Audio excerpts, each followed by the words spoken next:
ya kan kiai cerita ngono kowe. Ya kiyaine kuwi dunek buta huruf nesu kok ya, malah dene nuduh Rasulullah buta huruf. Dalile to wis ora pas meneh. Wong Nabi Umi kok Nabi buta huruf. Ora kok.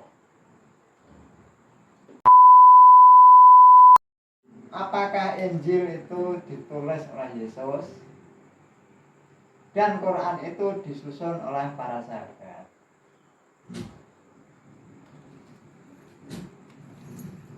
Maksudnya gimana?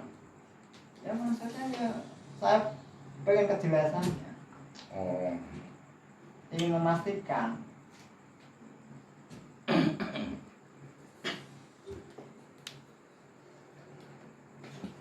Kalau mengenai Injil itu kan macam-macam. Karena apa? Sejarah itu macam-macam dalam kaum Nasrani memahami sejarahnya itu berbeda-beda. Jadi misalnya gini ya, ada yang mengatakan bahwa Injil itu ditulis setelah Yesus tiada. Artinya Injil itu yang menulis bukan Yesus atau Nabi Isa, bukan. Itu di dalam di kaum Nasrani saja itu juga berbeda-beda memahami itu Injil itu. Jadi bagaimana sejarah Injil itu ada, itu berbeda-beda. Yang jelas Injil itu tidak ditulis oleh Nabi Isa atau Yesus, itu tidak. Injil pertama ditulis itu penulisnya namanya Markus. Markus itu dia perdana menteri, seorang perdana menteri. Itu menulis kitab, ya, sehingga kitab itu dikasih nama Injil. Ya, Markus itu punya dokter pribadi, namanya Lukas.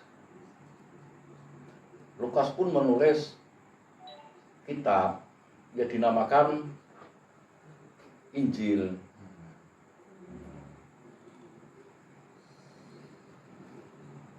Kemudian ada lagi yang namanya Matius, itu juga menulis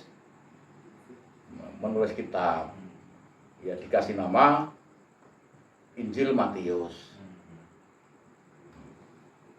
Terus ada lagi yang namanya Yohanes, dia juga menulis, sehingga dinamakan Injil Yohanes. Jadi Injil itu ada 4 Injil. Satu Injil Markus, Injil Lukas, Injil Matius, Injil Yohanes. Itu yang menulis pertama kali itu Markus. Itu jenjangnya Markus menulis itu lama. Artinya 50 tahunan setelah kematian Yesus. Itu versi Nasrani. Berarti kan sudah lama ya. Makanya kalau dikatakan apakah Injil itu otentik, lah baca saja sejarahnya. Kalau waktunya saja, jenjangnya itu sudah 50 tahun dari kematian Yesus baru Injil ditulis. Nah, maka kalau ada orang yang bertanya apakah Injil itu otentik, ya seharusnya harus dijelaskan kan.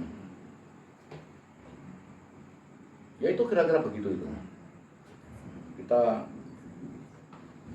sebagai umat Muslim ya tetap menghargai. Pada aslinya semua kitab itu dari Allah Subhanahu wa taala, disebut kitab samawi. Para rasul itu mempunyai kitab. Jadi yang kedua apa tadi? Apakah Quran itu disungsun oleh para sahabat?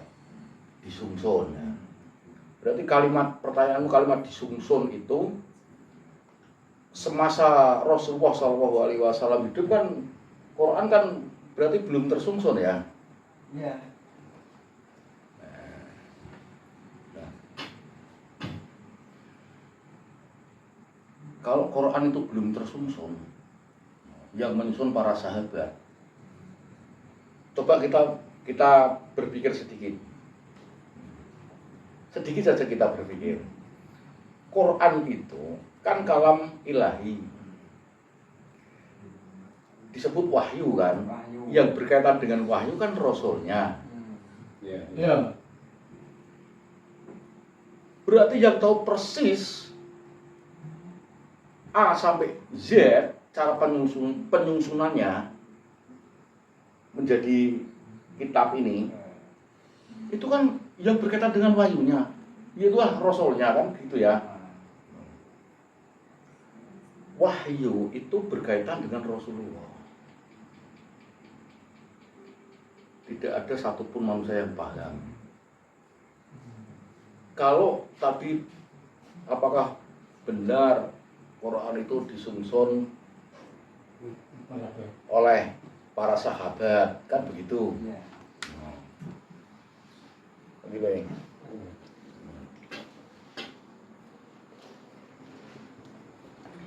Nah, kita berpikir Quran itu adalah kalam ilahi yang diterima oleh Rasulullah. Tidak ada satupun yang mengetahuinya. Nah, ini tiba-tiba ayat per ayat, surat per surat, ini yang menyusun para sahabat.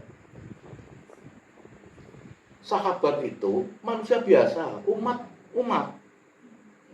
siapa? Umatnya Rasulullah itu. Lah, dikatakan sahabat karena dia kesampaian Kanjeng Nabi.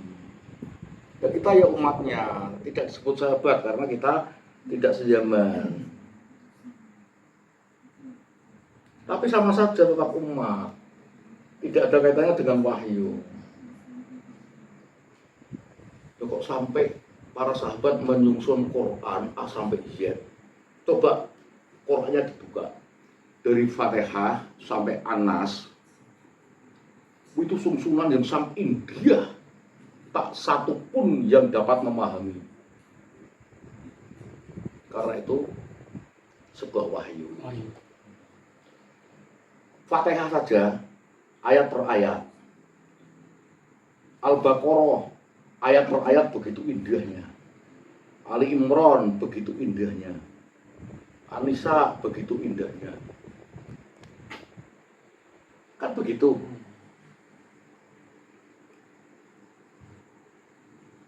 Lah ini manusia mana yang bisa menyusun Al-Quran ini? Sekalipun untuk sahabat. Kita harus berpikir yang jernih kok. Masa Rasulullah dapat wahyu sehingga menjadi kitab untuk panduan umatnya, kok tidak disungsun? Andai kata pun ada yang menyungsun, ada yang menulis, itu mestinya Rasulullah yang memberitahu letak-letaknya, urut-urutannya. Karena yang memahami betul Al-Quran itu Rasulullah. Iya. Ada cerita begini.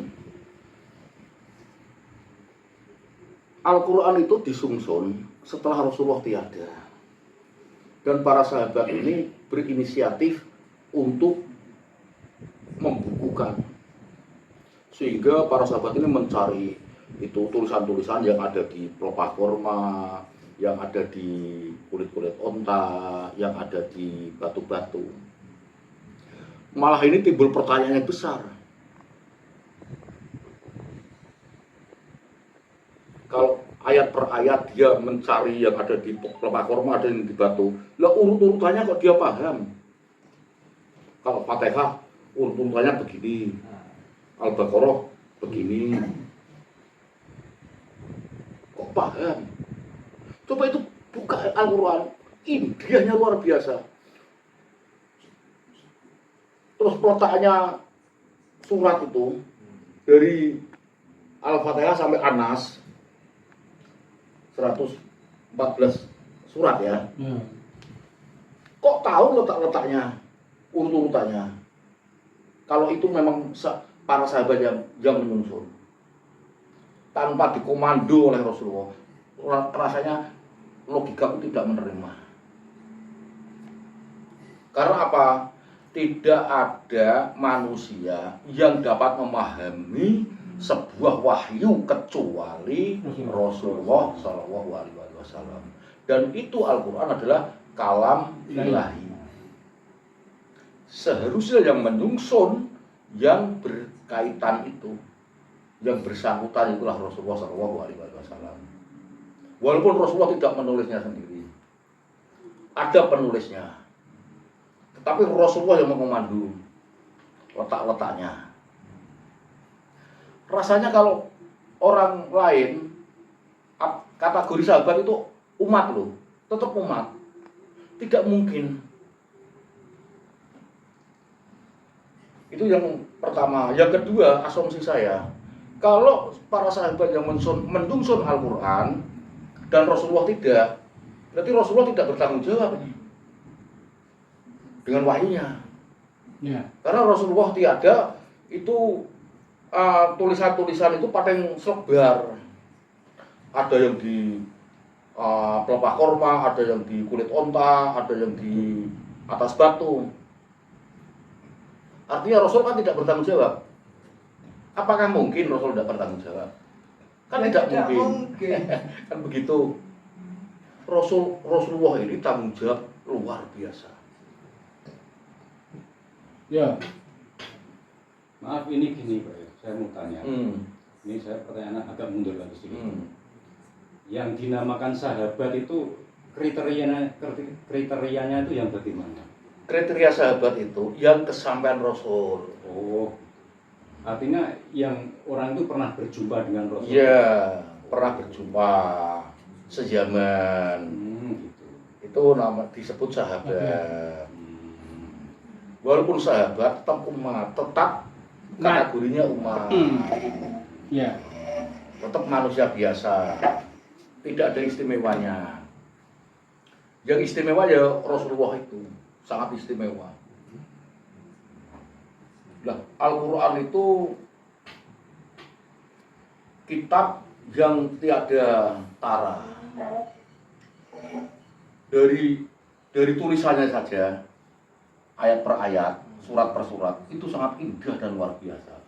Tidak mungkin orang lain, umat, walaupun itu sahabat, menyusun, tidak mungkin. Tidak mungkin.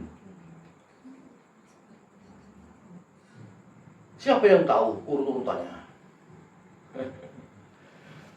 Pertanyaannya begini, ada lagi pertanyaan. Apakah setiap wahyu yang diterima oleh Rasulullah itu disampaikan kepada umatnya semua? Tidak. Itu ayat Al-Quran itu jumlahnya kan banyak, 6.666 ayat ya. Apakah semuanya disampaikan kepada sahabat semuanya? Tidak. Ada yang tidak disampaikan. Ini bukti bahwa Rasulullah lah yang menyusun. Rasulullah lah yang membukukan. A sampai Y sudah sempurna. Itu buktinya. Kalau ada ayat yang tidak disampaikan oleh umat, itu ada. Tidak semuanya wahyu itu disampaikan oleh umat, tidak. Terus kalau Quran itu yang menyusun para sahabat, ini kan tidak ketemu. Mungkin ada wahyu yang tidak disampaikan loh. Yang di dalam Al-Quran itu kan tidak ketemu kan? Iya.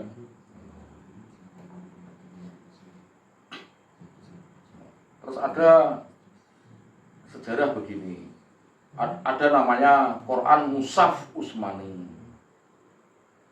Itu kalau saya tak pikir Mushaf Utsmani itu Khalifah Utsman bin Affan itu memperbarui. Kalau sekarang ini percetakan, dicetak ulang. Kalau sungsunan A sampai Y, Rasulullah masih hidup sudah disusun. Disebut Mushaf Utsmani. Ya, saya juga menerima. Itu percetakan, diperbarui. Tapi kalau sungsunan sudah sempurna. Karena apa? Tidak satu pun manusia yang memahami wahyu itu, bahasa wahyu, kecuali Rasulullah sendiri. Makanya yang menulis ya Rasulullah sendiri, toh walaupun ada penulisnya, gitu. Nah, ternyata pendamping Rasulullah yang hebat, yang terkenal itu kan Sayyidina Ali. Sayyidina Ali ini fasih dalam bahasa, indah dalam kaligrafinya, tulisannya. Bukankah Sayyidina Ali ini sama Rasulullah bagian anak onta bersama induknya, selalu mendampingi terus. Nah, Sayyidina Ali inilah pintu ilmu kenabian. Itu pun Rasulullah masih hidup. Yang mandu Rasulullah yang menulis. Yang menulis Sayyidina Ali. Nah, karena dulu kan tulisan itu belum ada titiknya. Ba tidak ada titiknya, tak tidak ada titiknya, sa tidak ada titiknya. Berarti diperbarui, dikasih kode. Sekalipun itu disebut Mushaf Utsmani, itu pun masih minta pendapat Sayyidina Ali. Bukankah setelah ditinggal Rasulullah tiada, itu khalifah yang pertama kan Sayyidina Abu Bakar. Terus diganti oleh Sayyidina Umar kan, terus diganti oleh Sayyidina Utsman bin Affan kan. Bukankah ketiga khalifah ini yang menjadi ilmuwan Islam kalau menanggulangi dari pertanyaan-pertanyaan dari Yahudi Nasrani? Bukankah tiga khalifah ini selalu memanggil Sayyidina Ali? Maka Sayyidina Ali disebut imam. Imam Ali boleh. Sayyidina Abu Bakar ini tidak lepas dari Sayyidina Ali. Kalau ada apa-apa, Ali panggil ke sini. Khalifahnya Sayyidina Abu Bakar, tapi imamnya Ali. Lah Sayyidina Abu Bakar ngerti persis kualitasnya Sayyidina Ali. Ngerti persis, maka yang bisa menanggulangi pertanyaan-pertanyaan dari Yahudi Nasrani ya Sayyidina Ali. Diganti oleh khalifah kedua Sayyidina Umar, imamnya tetap Sayyidina Ali. Diganti khalifah yang ketiga Utsman bin Affan, imamnya ya tetap Sayyidina Ali. Maka Imam Ali itulah menjadi peranan penting, penjabar ilmu Nabi. Begitu. Walaupun toh itu Al-Quran itu disebut Mushaf Utsmani, tetap minta persetujuan Imam Ali. Letak-letaknya, pembaruannya itu ada dikasih titik, dikasih kode. Kalau tidak dikasih kode, sekarang tidak bisa membaca. Nah, semuanya dari Imam Ali, sehingga muncul ilmu grammar, nahwu shoroh itu. Ya Imam Ali yang ngajari. Sampai sekarang ini populer kan. Ya. Itu mata rantainya panjang. Apa itu Pak yang disebut oleh Rasulullah itu yang dinamakan Rasulullah menyebut aku kota ilmu dan Ali itu pintunya apa gitu? Iya betul. Kalau dulu masih di madrasah itu hadis itu untuk nandoman dilakukan enak. Ana Madinatul Eling wa aliyun babuha gitu ya. Itu enak itu. Aku masih kecil di madrasah. Jadi Rasulullah bersabda, aku ini kotanya ilmu dan Ali adalah pintunya. Itu ada terusannya. Sumber karomah pintu ilmu, bijak bestari wasi nabi. Betul, betul. Jadi Al-Quran itu ya otentik asli, tidak seperti Injil. Nah pertanyaannya misal Injil yang ditulis oleh Yesus atau Nabi Isa sendiri itu di mana? Kan tidak mungkin kalau Yesus atau Nabi Isa itu tidak menulis, kan tidak mungkin. Oh dia Rasul kok, dia juga membawa kitab samawi ya, namanya Injil itu. Tetapi sekarang yang populer itu bukan Injil yang menulis Yesus, yang menulis Markus, Lukas, Matius, Yohanes, sehingga sekarang menjadi 4 Injil. Ya kemarin ada tanya, Injil sama Bible beda enggak?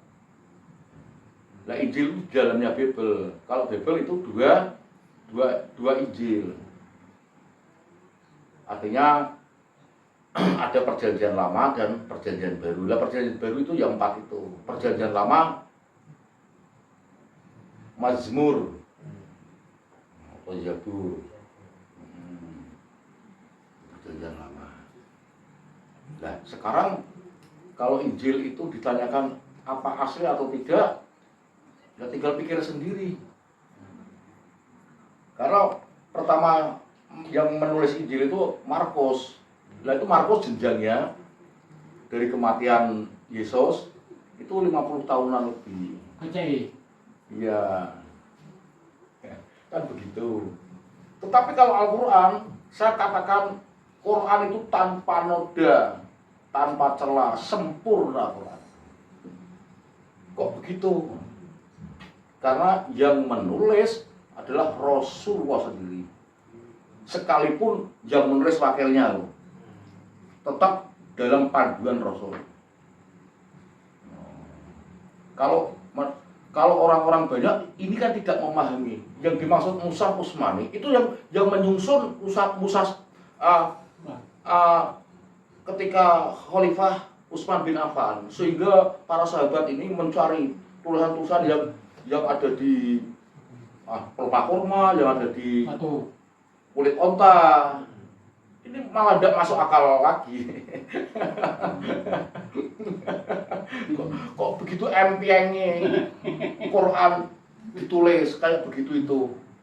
Quran itu isi Qurannya itu sangat luar biasa. Itu mengenai rumus alam semesta, konstitusi alam semesta Al-Quran itu. Kalau tidak yang bersangkutan, yaitu Rasulullah sendiri yang menulis, tidak mungkin. Saya tetap berkeyakinan penuh 100%. Quran itu benarnya benar, sempurnanya sempurna kitab. Yang menulis juga manusia sempurna. Perlu digarisbawahi, sekalipun itu sahabat, tetap umat. Tidak berkaitan dengan wahyu, maksudnya begitu. Kan tidak mungkin. Nah, coba itu Quran, indah sekali kan. Dari ayat per ayat, itu Al-Baqarah kalau dibaca itu terus bisa begini loh. Itu hanya Al-Baqarah. Apakah mungkin umat bisa menyusun kayak begitu itu. Ini logika yang sangat mendasar. Masuk akal. Masakan. Ya masakan. Nah, katanya Quran itu belum disusun ketika Rasulullah tiada, baru disusun oleh para sahabat, dan sahabat-sahabat ini punya inisiatif lah. Sahabat punya inisiatif, Quran itu mau dibukukan. Ini Rasul artinya tidak bertanggung jawab. Berarti Rasulullah tidak punya inisiatif. Kalau nanti aku tiada, Quran belum tersusun, kan tidak punya pemikiran kayak begitu. Malah kondang hebat umatnya, hebat sahabat-sahabat, kan begitu. Rasulullah. Logika mana yang mau menerima? Kalau dikatakan begitu, ya tidak mau menerima loh, aku waras kok. Ya tidak mau, Quran itu kondangnya kondang sempurna, tetap yang menyusun ya manusia sempurna kok. Bukankah Rasulullah itu manusia sempurna? Malah Rasulullah SAW, Muhammad bin Abdullah itu nabi sing kondang ngalengko. Datuknya para nabi, datuknya para anbiya. Di arani dikatakan buta huruf kan? Iya. Pernah mendengar? Nah. Nah, bahwa nabi itu buta huruf. Maksudnya buta huruf apa? Tidak bisa baca, tidak bisa menulis. Kalau Rasulullah itu bisa membaca, bisa menulis, nanti merekayasa Al-Quran. Lu meragukan sifatnya.